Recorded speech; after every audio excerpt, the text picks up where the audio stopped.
salve galera do InfectoCast, hoje aqui para mais um episódio, Klinger, Jordan. Hoje estamos recebendo a professora Gisele, ela que é presidente do workshop de comorbidade e a vida diversa em HIV, médica do ambulatório aqui de HIV idoso da Unifesp, e decidimos hoje falar sobre um tema bem interessante, que é sobre o risco cardiovascular nos pacientes HIV. A primeira pergunta, doutora, é para o pessoal de casa entender. O HIV ele piora o risco cardiovascular? É pela idade ou o HIV tem essa função também? Bom, primeiramente, obrigada pelo convite. É um prazer estar aqui com vocês. Respondendo a sua pergunta, o HIV ele tem um papel fundamental em aumentar o risco cardiovascular por promover inflamação crônica, né? É óbvio que quanto maior a carga viral, maior a inflamação. Mas o fato do paciente ter carga viral indetectável não quer dizer que o papel do vírus foi encerrado, né? Nessa questão de aumento de risco. Porque a gente sabe que bilhões de vírus são replicados diariamente. Então, mesmo com carga viral indetectável, o vírus está presente nos chamados santuários, promovendo essa inflamação crônica.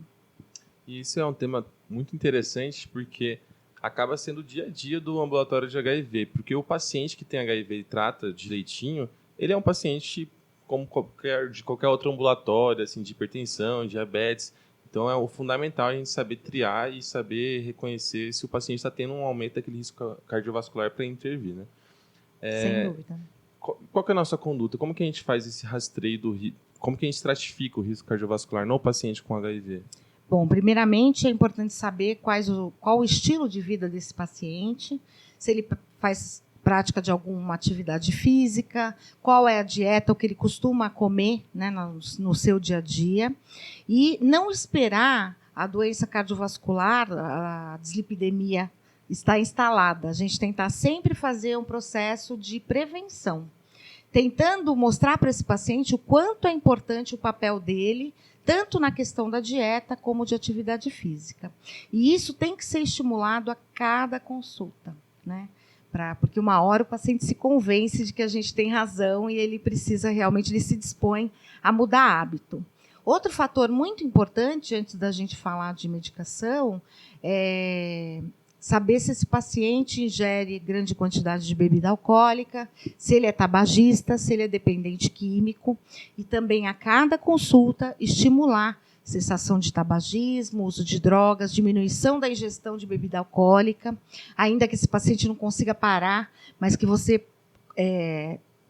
o conscientize do quanto seria importante em termos de saúde, principalmente a longo prazo, né? Uma vez que esses pacientes vão envelhecer. Com relação uma vez sendo feita essa avaliação, a cada consulta é importante que você utilize o score para avaliar risco cardiovascular. Muitos trabalhos ainda hoje utilizam o score de Framingham, mas que a gente sabe que subestima o risco cardiovascular na nossa população e já não tem sido utilizado nem para quem não tem HIV. E ele também não foi validado para a nossa população. Então, ele não leva em consideração o fato do paciente ter HIV ou não. Então, a gente recomenda o uso ou do score proposto pela Sociedade Brasileira de Cardiologia, ou o melhor deles, que é considerado o mais fidedigno na atualidade, é o da Sociedade Americana de Cardiologia. E isso a gente pode ter acesso por aplicativo ou mesmo no Google. Você consegue encontrar esse score e fazer o cálculo de acordo com a idade, com a pressão, o valor da pressão arterial do paciente, o valor de colesterol, HDL, se ele é tabagista, diabético, se ele já faz tratamento para hipertensão arterial sistêmica. E, com base nesse score, então, você vai avaliar a necessidade de uso de medicação.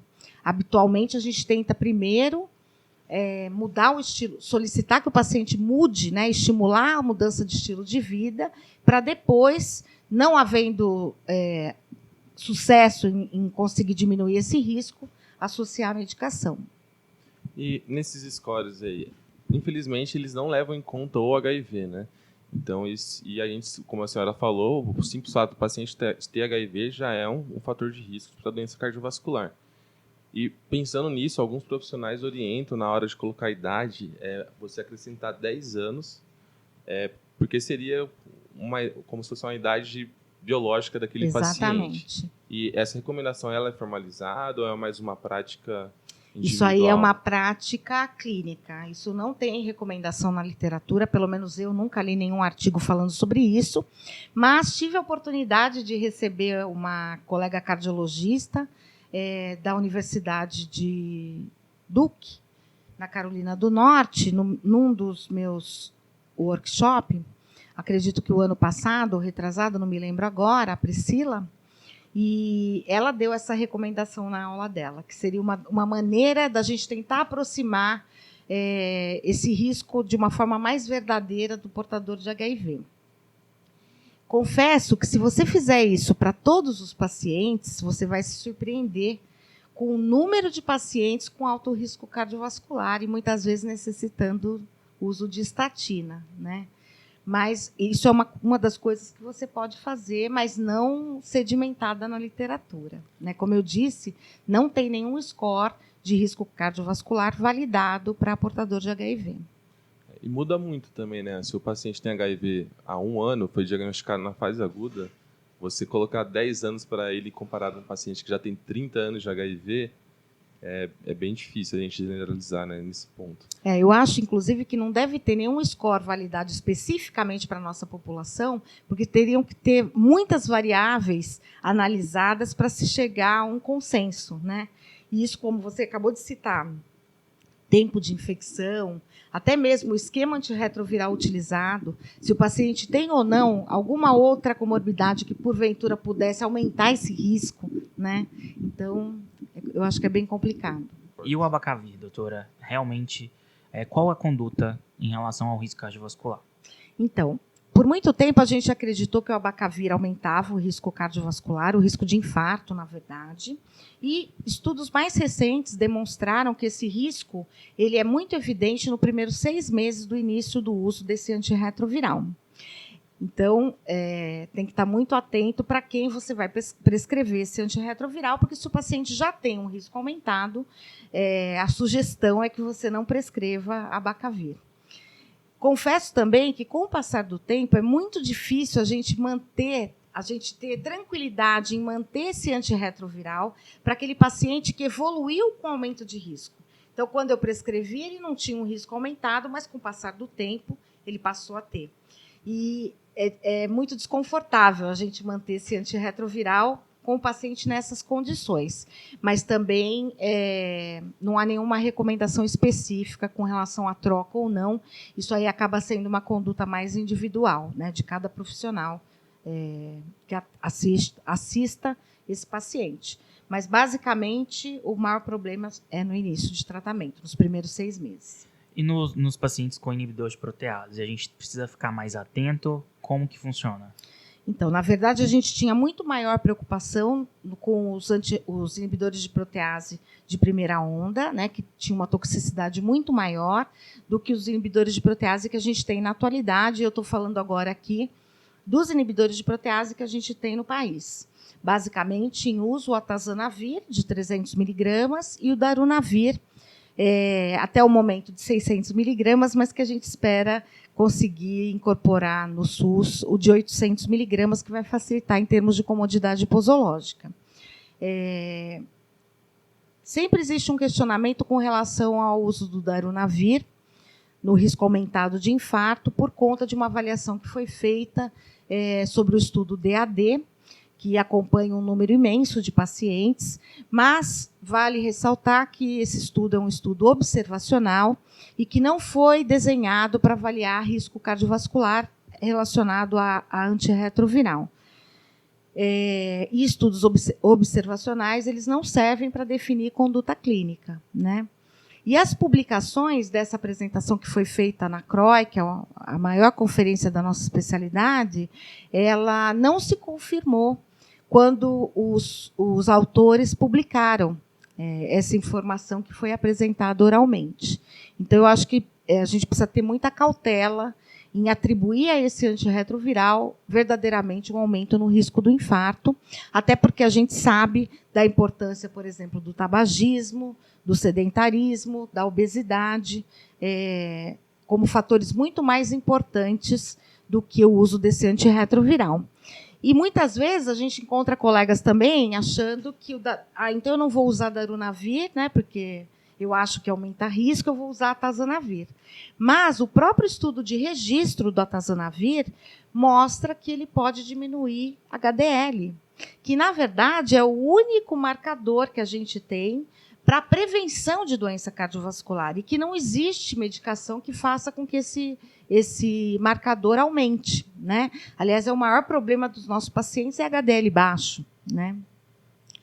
Então, eu costumo brincar que não tem remédio bom, né? O bom é a gente não ficar doente. Então, você tem que pôr na balança e ver verdadeiramente o que é importante para o seu paciente. Porque se você também entrar com antirretroviral que possa fazê-lo evoluir com falha terapêutica, esse paciente vai ter carga viral detectável e vai aumentar ainda mais a inflamação e, consequentemente, mais ainda o risco cardiovascular. E em relação aos inibidores de integrase, né? Que a gente sabe que tem alguns estudos aí falando que pode aumentar o peso do paciente que está fazendo uso de inibidor de integrase. Esse aumento de peso ele é acompanhado de aumento de risco cardiovascular ou a gente ainda não tem esse dado? Então, a gente não tem resposta para essa sua pergunta, né? Mas, com certeza, esse é o assunto mais comentado na literatura mundial depois do Covid, né? E, num primeiro momento, esse efeito foi atribuído à classe. Numa apresentação oral agora no AIDS, que ocorreu em julho do ano passado, e depois foi reapresentado em Glasgow no final do ano, os autores fizeram uma publicação tentando explicar qual seria a fisiopatologia para a ocorrência desse aumento de peso, analisando as classes dos antirretrovirais. Então, os modelos foram feitos tanto para inibidor da transcriptase reversa, quanto inibidores de protease e também inibidores de integrase. Num primeiro momento, acreditava-se que era um efeito de classe, como eu falei para vocês, e, mais recentemente, esse aumento no peso tem sido observado e relatado em pacientes que fazem uso de dolutegravir. A gente não viu, para falar que isso é um efeito de classe, a gente não observou esse aumento nos pacientes que fazem uso de raltegravir, que é um antirretroviral, um inibidor de integrase, que a gente já conhece de longa data. E a gente vem observando, não só pela literatura internacional, mas na nossa prática clínica diária, que realmente alguns pacientes cursam com aumento de peso. E eu, particularmente, tenho visto em alguns pacientes que eu sigo que esse aumento de peso tem se dado mais em homens jovens, diferentemente do que os estudos internacionais têm apresentado, atribuindo esse ganho de peso maior a mulheres negras, quando comparadas com homens. Então, em resumo, o que eu tenho para dizer para vocês é que a gente não tem tempo de uso suficiente ainda desse antirretroviral para saber como ele vai se comportar na população brasileira. Até porque nós somos um país de dimensão continental e com uma diversidade étnica muito grande. Então, nós sabemos também do quanto o fator genético pode interferir nessa questão de obesidade, assim como do desenvolvimento de várias doenças.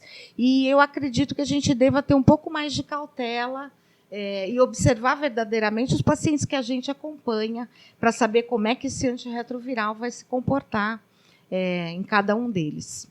Mas ainda não é uma limitação para prescrever o dolutegravir, né? Você não vai deixar de prescrever dolutegravir no paciente obeso, por exemplo, ou com alto risco cardiovascular pelo medo? De forma alguma. A gente sabe que a obesidade é uma doença e é um problema de saúde pública mundial, né? O mundo está obeso, não precisa ter HIV para isso, né?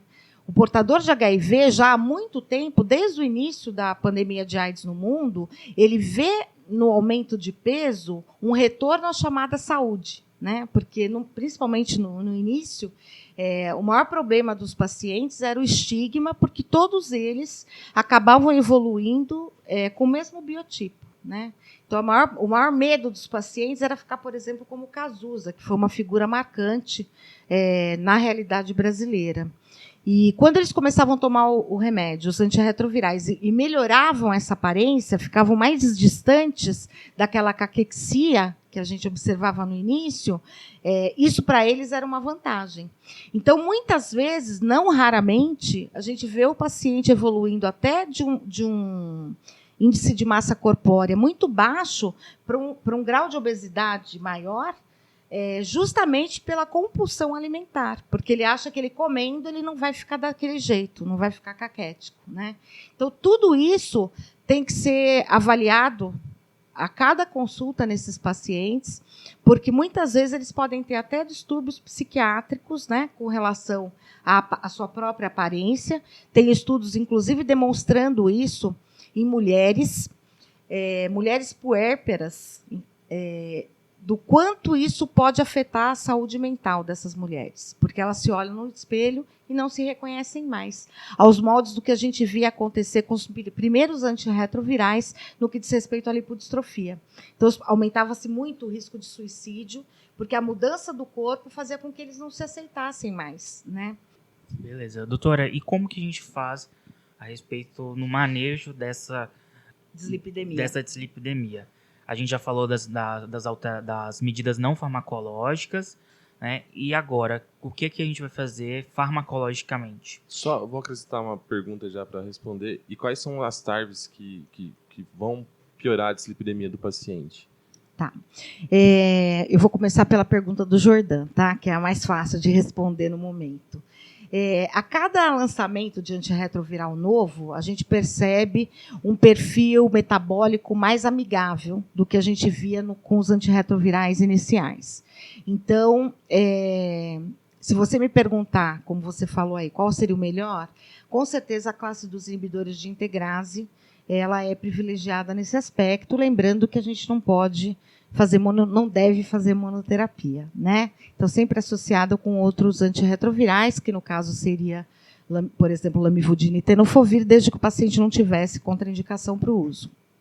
Com relação ao tratamento farmacológico, a gente inicia fibrato, né, com triglicérides acima de 500.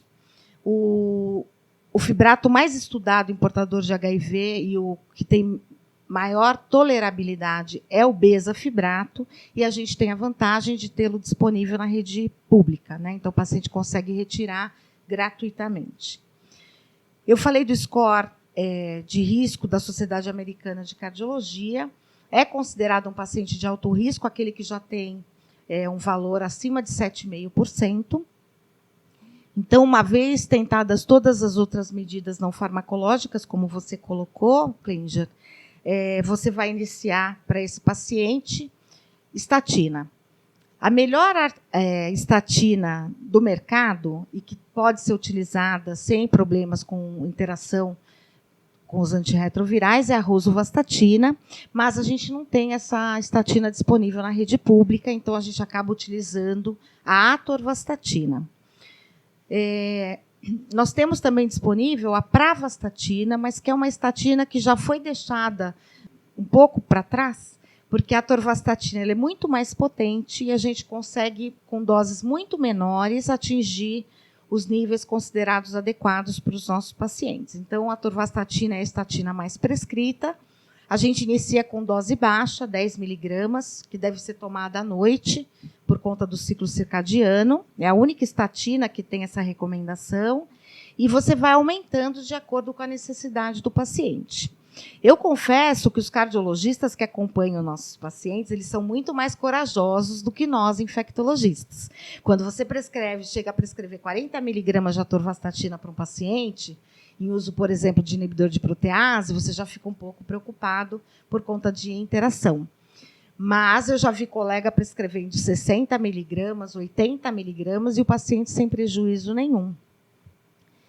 Habitualmente, quando eu chego numa dose de 40 miligramas e não consigo atingir ainda a meta, eu associo ezetimibe porque tem um mecanismo de ação diferente, né, no intestino para melhorar esse perfil lipídico, e os pacientes geralmente conseguem evoluir bem dessa forma. Com o agravante de que o ezetimibe também não tem disponível na rede pública e o paciente tem que ter condição financeira para comprar. E a simvastatina? A simvastatina, eu costumo dizer que ela está proscrita em paciente em uso de antirretroviral, principalmente inibidor de protease. Ela não tem um impacto muito grande com a utilização de efavirenz, mas que também é um antirretroviral que cada vez menos a gente prescreve. Na verdade, a gente tem os pacientes que já utilizam esse antirretroviral de longa data e não tem nenhuma contraindicação para continuar o seu uso, mas a recomendação é realmente a atorvastatina, tá? Apesar da simvastatina estar disponível em qualquer unidade básica de saúde, né? E acho que só para pincelar mais uma coisa aí que impacta no risco cardiovascular em relação à glicemia, né? Qual cuidado que a gente tem que ter em prescrever metformina para os pacientes e como que funciona isso no paciente com uso de TARV? Paciente, quando você começa... Então, eu já falei sobre a importância de se calcular o risco cardiovascular a cada consulta, independentemente dos valores do perfil de colesterol. Isso também é válido, não é o momento agora, mas também é válido para avaliação da taxa de filtração glomerular. Mesmo com creatinina normal, essa taxa tem que ser calculada, deve ser calculada a cada consulta. E agora, voltando para o cardiovascular, principalmente porque a gente sabe que injúria renal é uma das principais causas de morte por doença cardiovascular. Então, a gente tem que estar atento a isso. E aí, só terminando, né, como eu comentei com vocês anteriormente, eu acho que o HIV trouxe para a gente o que a medicina moderna nos fez perder, né? A medicina moderna fragmentou o nosso corpo e o HIV veio mostrar para a gente que não dá para ver o paciente de maneira fragmentada. Nós estamos aqui conversando de uma maneira didática, mas quando eu estou de frente para o meu paciente na consulta, eu devo avaliá-lo como um todo, né? Então, a questão da metformina segue o mesmo racional. Você vem observando a orientação, isso é super importante, a gente esquece. Reforçar com o paciente a necessidade de coleta de exames em jejum de 8 a 12 horas. No que diz respeito à ingestão abusiva de gordura e bebida alcoólica, o jejum tem que começar 3 dias antes, porque senão aquele valor que você dosar não vai ser o real, né? Se ele, porventura, beber ou comer churrasco eventualmente, não aquele paciente que faz isso com hábito, como um hábito frequente. Então, a primeira coisa é explicar a necessidade do jejum, avaliar essa glicemia. Uma vez alterada, você reforça mais uma vez o jejum, faz uma nova dosagem. Vindo alterada, você pode pedir, ou deve pedir já a partir da primeira alteração, um teste de tolerância oral à glicose, para observar a necessidade de prescrição de medicamento após a recomendação para fazer a substituição do açúcar, né? Isso deve ser feito já desde o primeiro momento, em se tendo uma glicemia alterada. Além disso, pensando também na questão dos triglicérides, a importância de diminuir a ingestão de carboidrato, em geral, tentando trocar tudo que é farinha branca por integral. Num primeiro momento, o paciente reclama, principalmente porque o arroz integral, por exemplo, ele demora muito mais tempo para ser cozido, e aí ele sempre fala, o arroz fica duro, não quero comer isso, né?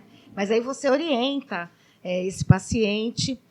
Uma outra reclamação que eu esqueci de comentar, mas que vale a pena na questão dos hábitos, eles reclamam que tudo que é para dieta é muito mais caro, né?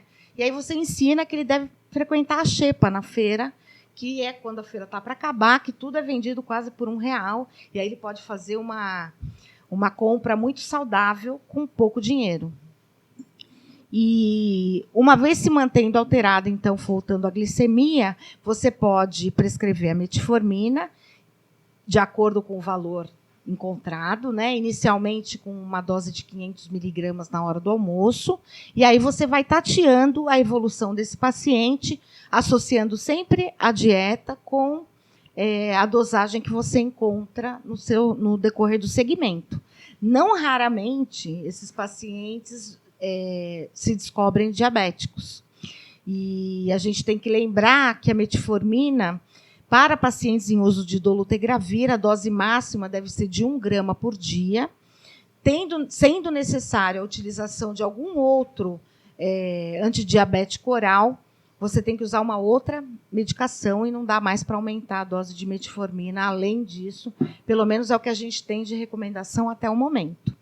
E aí seria interessante poder utilizar, por exemplo, sitagliptina, que também não temos disponível na rede pública e que é uma medicação considerada de alto custo, né, para os nossos pacientes.